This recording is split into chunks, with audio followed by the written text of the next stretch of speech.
एक लम्हे की जो बात है वो उसका ज़िक्र मैं करना चाहता हूँ। ज़िंदगी जो है वो उसमें तमाम हिस्से जो हैं ज़िंदगी के उसमें वाक़यात भी हैं, खुशी और गम भी है और तमाम उस किसी की ज़िंदगी में लम्हे सामने आते हैं और निकल जाते हैं। वो लम्हे एक बड़े अजीब-गरीब होते हैं, दिल पे को छू जाते हैं, एक एहसास जो है वो रह जाता है और दिल की जो एक डायरी है, उसमें वो नक्श आते हैं और बाद में जब कभी तन्हाइयों में इंसान बैठता है और दिल के पन्ने उलटता है, तो वो लम्हे सामने आ जाते हैं। इसी तरह का एक वाक़या मैं आपको बताना चाहता हूँ, जो कि मेरे दिल पे नक्श हो गया था। मैं कार से जा रहा था और बाई रोड मेरी जर्नी थी। रास्ते के बीच में almost I have covered the half way, गाड़ी का जो टायर था वो पंक्चर हो गया। ड्राइवर ने गाड़ी रोक के व्हील को चेंज किया और then journey for onward carried on.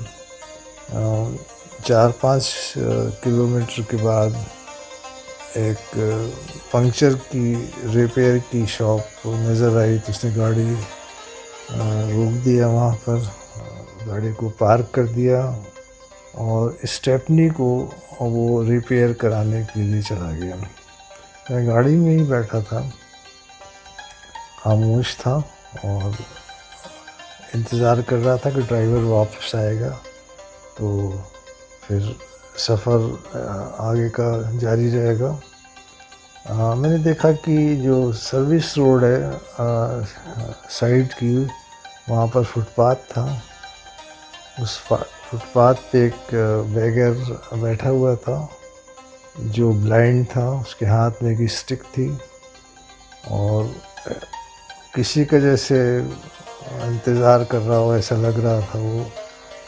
अब अंदर से क्या सोच रहा था मुझे पता नहीं है, किसको याद कर रहा था मुझे पता नहीं है।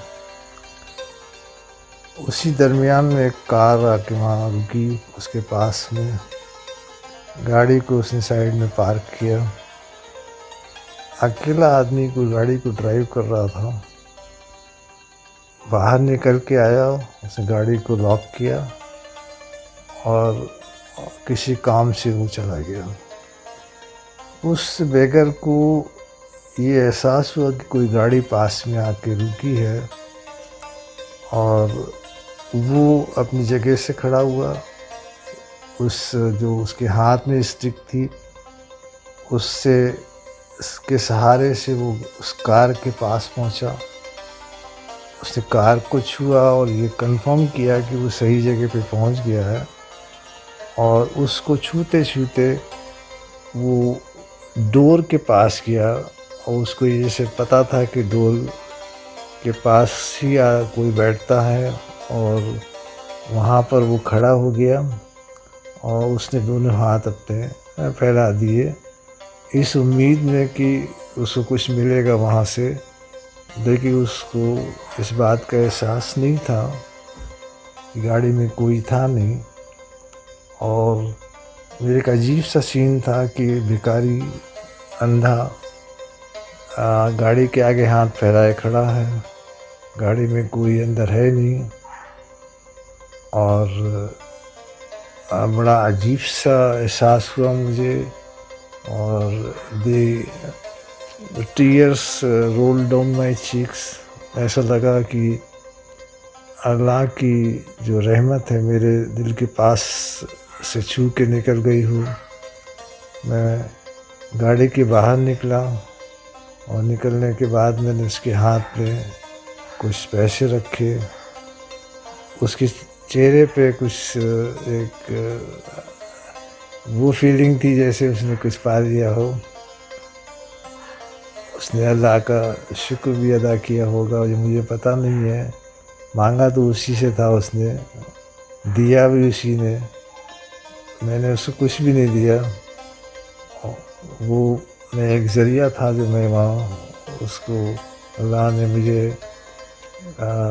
एक ऐसी अपॉर्चुनिटी दी कि मैं कुछ नेक काम कर सकूं और मेरे नामा-ए अमाल में कोई अच्छा रिकॉर्ड हो जाए।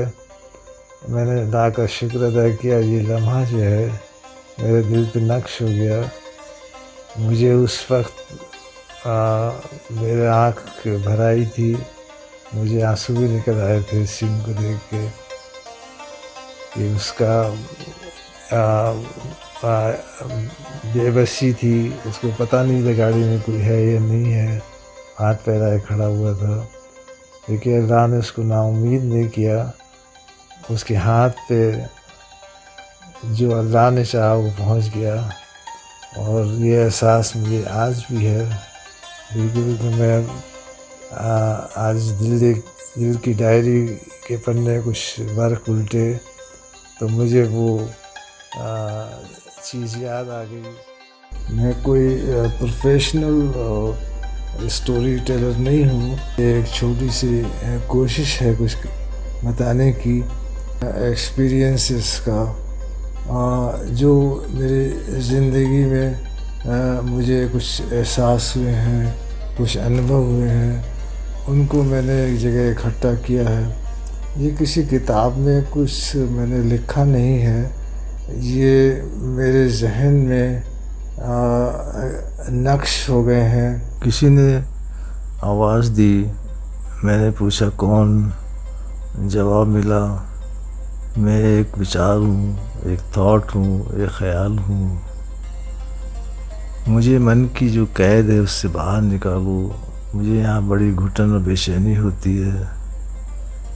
मुझे अल्फाज दो, मैं लोगों की सोच को छूना चाहता हूँ, शायद उनको बदल सकूँ। मैं वही विचार हूँ जिसने सम्राट अशोक को इंस्पायर किया था। कलिंग का मैदान, नदामत के आंसू, अमन की राह पे उठते कदम इतिहास के पन्नों पर अमर हो गए और सम्राट अशोक को अशोक द ग्रेट बनाया। फिर मिलते हैं एक नए तस्वुर के साथ। अगर मेरी कहानी पसंद आई हो तो दोस्तों के साथ शेयर कीजिएगा, यही मेरी कोशिश का इनाम है। We will meet again. दस विदानियाँ रशियन में दोबारा मिलने को कहते हैं।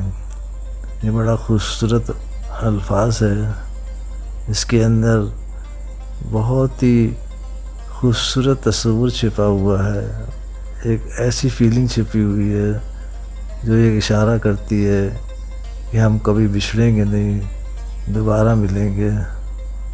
एक बार फिर दस विदानियाँ, शुक्रिया।